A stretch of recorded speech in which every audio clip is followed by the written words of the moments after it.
Hello there. Before we get started on today's episode, I'd like to ask a short favor. If you're interested in either of the two books that I have written and am about to release, head on over to my website at theanxioustruth.com/books. There you can learn about both books, one of which is free, and you can get on my mailing list to be notified when each book is released and how you can get it. I would really appreciate that. Okay, let's get rolling. Hey, what's up, guys? Drew here, thatanxietyguy.com. It's a Saturday afternoon. I got a couple of minutes to kill while I'm waiting for one of my daughters, and I'm going to talk about something that I've been meaning to talk about for the last week or so. So the title of this video is Positive Self-Talk is Bullshit, and I mean it. And hear me out. That sounds crazy to say at face value, right? But this is truth. Positive self-talk is not what we need. And so let me address this. One of the things that I hear people talk about when they say, hey, I'm trying to learn to accept, I'm trying to learn to float, I'm trying to learn to relax into my panic, great, excellent. And people talk about using the skills and the tools they need to do that, excellent, right? All good. Breathing, progressive muscle relaxation, all the tools that we can use to go into a relaxed response as opposed to a braced and fighting response, all good. One of the things that I hear talked about a lot on multiple levels is self-talk. And a lot of people at face value, they want to call themselves anxiety gurus, mental health people. They're going to talk about positive self-talk. And I hear people using that. I use my self-talk, my positive self-talk. No. Let me tell you why positive self-talk is bullshit. And it's actually, in the long run, counterproductive. When you feel anxiety rising, right, you think that there's panic coming, or you are in the middle of a panic attack, the worst one you could think of, positive self-talk, which usually goes along the lines of, I'm okay. I'm okay is the foundation. The thought, I'm okay, is the foundation of positive self-talk when you're in a high anxiety or panic situation. So usually, positive self-talk involves, I'm okay, I got this, it's okay. This has never been a heart attack, for instance. Like, I've always been okay. You start to remind yourself of these things. I've always been okay. I'm good. I got this. I'm okay. I'm okay. I'm okay. I have literally known people who have just repeated, I'm okay. I'm okay. I'm okay to themselves. Okay. That's an argument. You are now, when you engage in that stuff and you're trying to convince yourself, right? Now you're trying to convince yourself that you're okay, that everything is fine. But you are first of all, you are responding to those thoughts. So let's break this down for a second. You have some sort of physical sensation, racing heart, maybe you feel a little short of breath, you're a little clammy, your legs are shaking, you feel dizzy and disoriented, whatever the symptom is that triggers this, or the collection of symptoms. You fear that, you're afraid of that, and your brain kicks into gear, right? And you start to have those thoughts like, oh my God, oh no, what if? Like, those are the thoughts that come with that fear. A lot of times it's, oh my God, oh no, what if, uh-oh, I got to get out of here. Like, those are those negative thoughts. When you engage in positive self-talk, you are responding to those thoughts. You are trying to fight them. You are having an argument. You are trying to reason yourself out of them, and you will never win. That fearful part of your brain that has gone into high gear, holy shit, I got to get out of here, I'm screwed mode, like fight or flight mode. That part of your brain is 10 times faster than your positive self-talk. It will overwhelm you almost every time. Because, I'll tell you why. Because when there's some perception of danger, even though that's inaccurate, there's no danger. But when your brain is in that mode where it's like, well, we got to protect things at all costs, or we got to stay alive at all costs, you may say to yourself 100 times, I'm okay. I feels like I'm having a heart attack, but I've never had a heart attack, so I know it's okay. That irrational, fear-driven part of your brain that's in a blind panic at that moment is going to come right back to you and say, yeah, but this time it might be. And there is that tiny little side, well, I don't want to freak anybody out here, but you have to acknowledge, as an intelligent person, there is that tiny little sliver of possibility that something really is wrong. It never is wrong. It never is. But your brain will catch it, that fearful part of your brain, that the lizard brain, whatever you want to call it, that's in flight or fight mode and needs to get you out of danger, is always going to turn right back when you're saying, I'm okay. It's going to say, yeah, but this time. It's going to keep jamming that in your face. And you will not be able to, because what happens? I'm okay. And then the thought, yeah, but what if? And then what if takes hold? What if will win every time? So what you're doing when you're trying to argue with an anxious mind, which you'll never win. And so, and you're interfering with the process of experiential learning. So you need to let those thoughts come. What? Oh God, I'm having a heart attack. Oh my God, I'm having a stroke. Oh God, oh no. What if? Uh-oh, what if it's this? What if I'm going to die? What if I'm going to pass out? Okay, let those thoughts just be there. Like, acknowledge them. Oh, I'm thinking I might pass out. That's it. That is a statement of fact. So when your brain says, what if I die? The only response you can give is, I just thought that I might die. Bing. That's the end. End of the conversation. If it wants to keep screaming at you, let it keep screaming at you. So the best analogy I can give you here is, if you are a parent, or even if you're not, we've all seen this. At some point, your small child, your toddler, 2 years old, has thrown a tantrum at you, screamed incessantly, like to try and get a toy or candy or dessert or whatever, something that you are decided you're not going to give right now. Or maybe you have a pet. Like, your cat is like climbing all over you because she wants you to play, or your dog is pawing at you because he wants you to pet him, and you don't. You ignore it. So, and don't say you've never done that, because every parent has done it at least once. I know we're not proud of it, but we've done it. So when the toddler is throwing a tantrum and screaming at you, I want ice cream, and you basically turn it off like, you, first of all, you know that your kid is fine. No, there's no problem here, really. He's just throwing a tantrum. And you choose to ignore it, you just ignore it. You just let him scream in your face. That is what you have to do.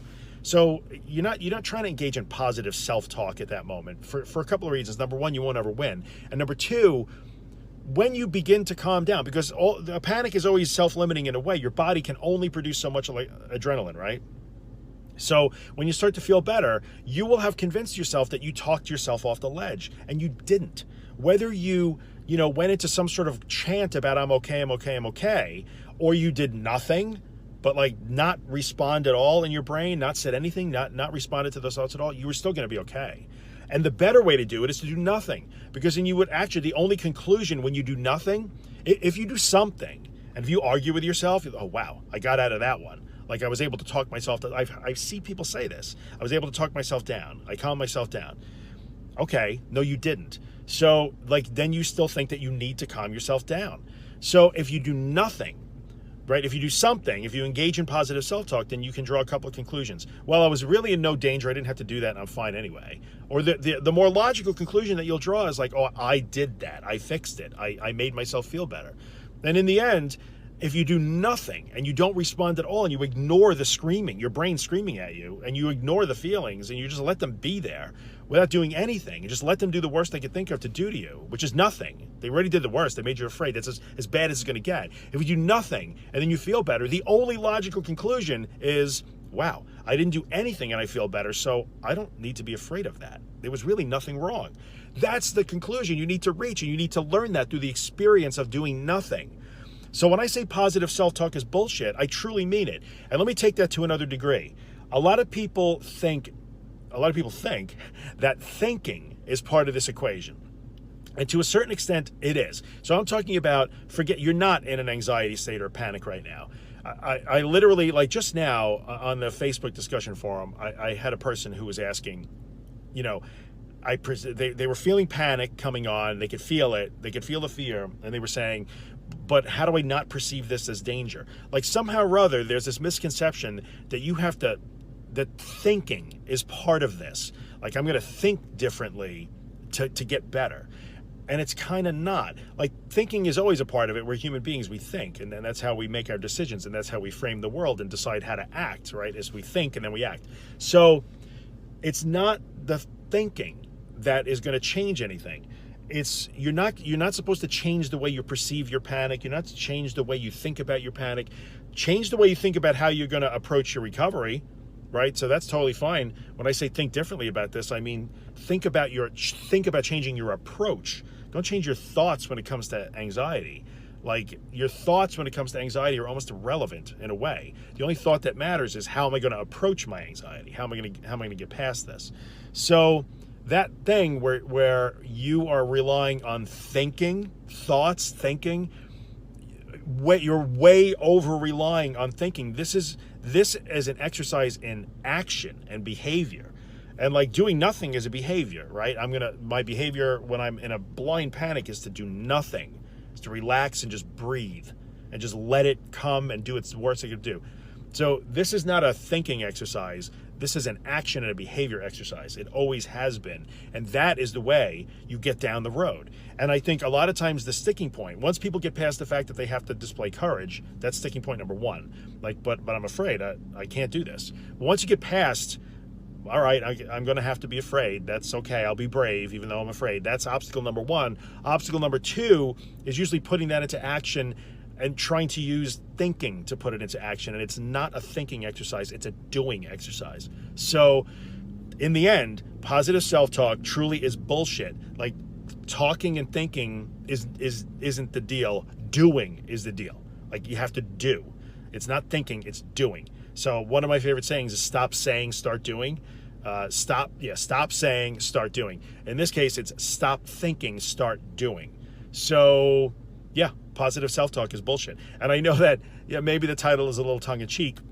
I don't care. You know, that's kind of the way I do it.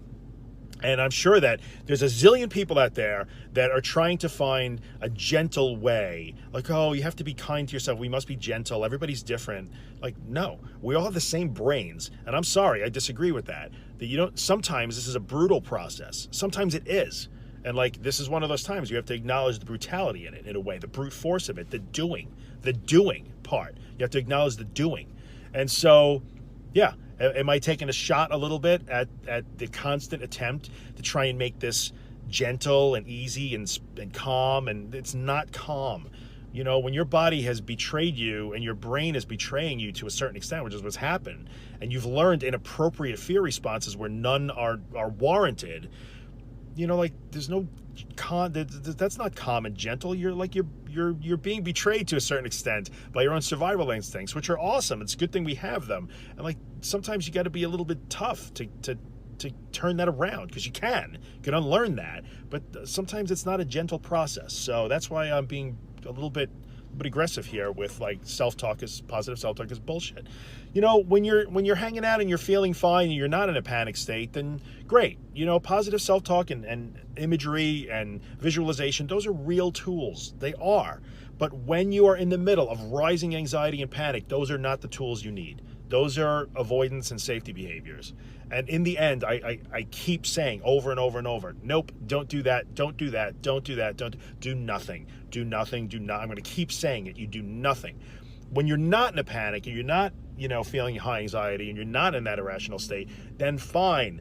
You know, think about your strategy, plan how you're going to handle the next attack, you know, all of those things. Reflect back on what you've done before so you can learn, like, I did that wrong, I got to do something different. Those are all excellent things. Visualize yourself relaxing into a panic attack. Nothing wrong with all those things. Those are great things, but not during the anxiety and the panic. Then they have to go away. You got to do nothing to learn experientially that nothing is okay. It will keep you safe because you're already safe.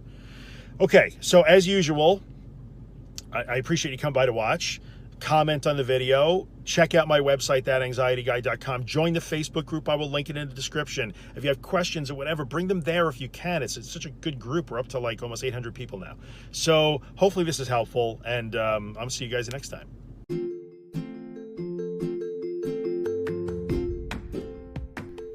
Hey, what's up, guys? Drew here. In the 5 years that I've done the podcast, I've never had a sponsor. But now it's time for me to put in a little plug for the day job, the business that I own. And that business is managed WordPress hosting. So if you have a website and it runs WordPress, and you'd like WordPress hosting that makes WordPress faster, more secure, and way easier than you ever imagined it would be, then check out Helix. You can find us online at imhelix.com. That's IAMHELIX.com. We took a long time to build Helix. I'm super proud of it. It works spectacularly. We take really good care of our customers, and I promise we would take really good care of you too. So if you're in the market for WordPress hosting that will blow your mind, check out Helix. I would appreciate the consideration. I thank you for coming by and listening, and I'll see you the next time.